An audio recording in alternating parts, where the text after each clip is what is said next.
What is up, y'all? We are back. What a challenging week. You can see my neck here. My body's going through topical steroid withdrawal. I'm almost into the first month of it. It's been about a month since I stopped using the cream, and these last 2 weeks have been brutal.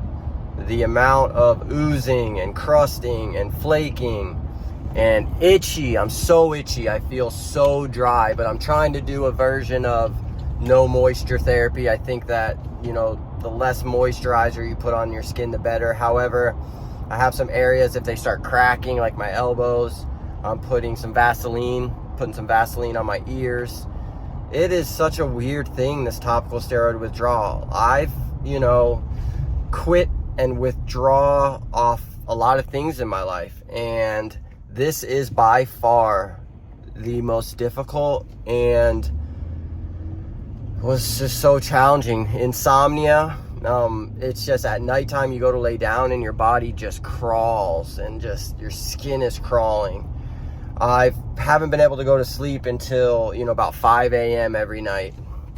So that's been really challenging. I feel like I'm starting to work through the worst of it. Everything's starting to dry out and heal up. I'm having additional flares, but every flare is lighter and lighter. The worst of it is on my arms and then my neck second.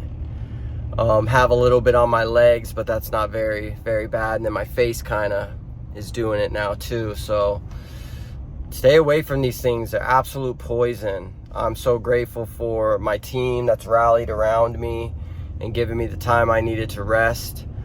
My family that has supported me. It got pretty dark there because you're just scared, man. You're scared. You don't know how bad it's going to get for you. You look at all the other videos about it and it terrifies you.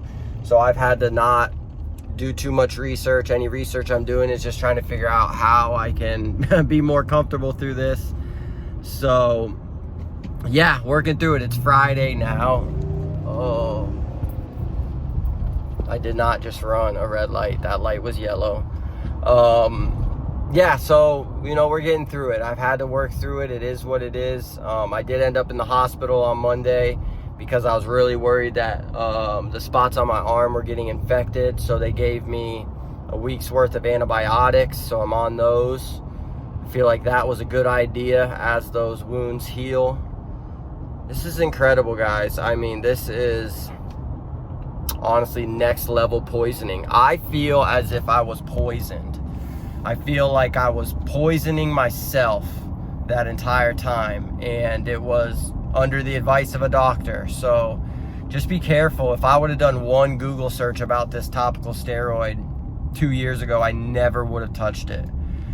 And now Scabby B, what are you gonna do? I'm so grateful for my wife. She's really been my rock through this, and my kids have been the light in the darkness. So I've really leaned on the Lord heavily in this time, and I'm grateful for that experience. And I'm coming out of this with a whole new perspective on life, just from the last month of hell that I've been in. Life is so beautiful. The day-to-day stuff that bothers us is not that bad, and your way of life can get changed and taken from you in the blink of an eye. So it's important to just stay in the moment and remembering what's important. So we were able to complete multiple projects this week, regardless of the fact that I've kind of been at home most of the week, trying to just work from home. Hoping that all this rash starts to clear up. Like I said, it's drying out. The oozing's kind of stopped. My arms were oozing first, and then my ears. It's literally the most disgusting thing that I've ever seen or felt, and for it to be my own. Ugh, it's making me crawl just thinking about it. But you have to let that ooze come out. That's the poison. So what have I done to help it?